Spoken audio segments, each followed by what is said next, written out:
la postérité du juste ne mendie pas. Faisons un tour dans le psaume 41. La Bible déclare dans le psaume 41, heureux celui qui s'intéresse aux pauvres. Au jour du malheur, l'Éternel le délivre. L'Éternel le garde et lui conserve la vie. Il est heureux sur la terre et tu ne le livres pas au bon plaisir de ses ennemis. Verset 4. L'Éternel le soutient sur son lit de douleur. Tu le soulages de toutes ses maladies. Pourquoi?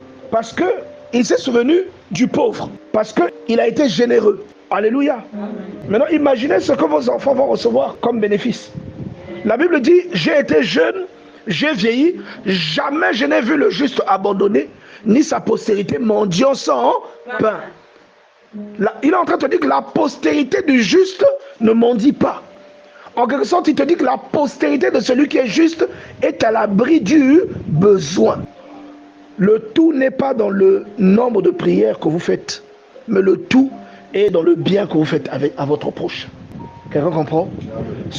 La Bible dit que la crainte de l'Éternel est le commencement de la sagesse.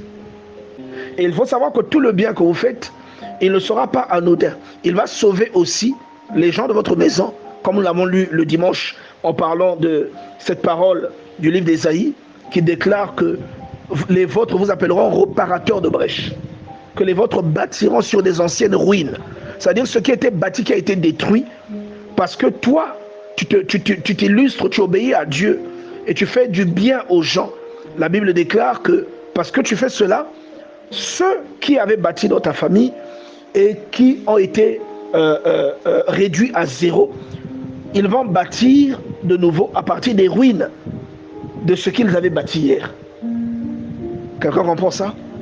La Bible va plus loin, elle dit, l'homme de bien a pour héritier les enfants de ses enfants.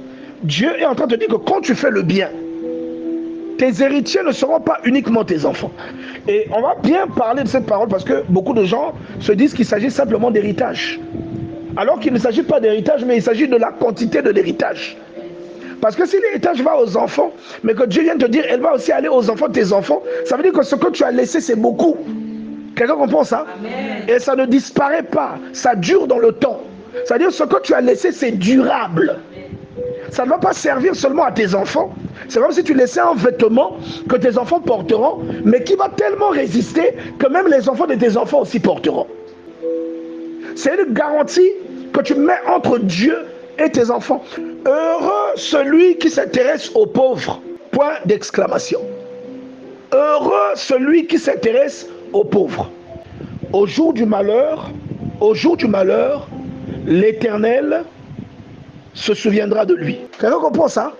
Donc l'obéissance que tu manifestes à l'égard de Dieu est une garantie. C'est une maison que tu construis pour tes enfants.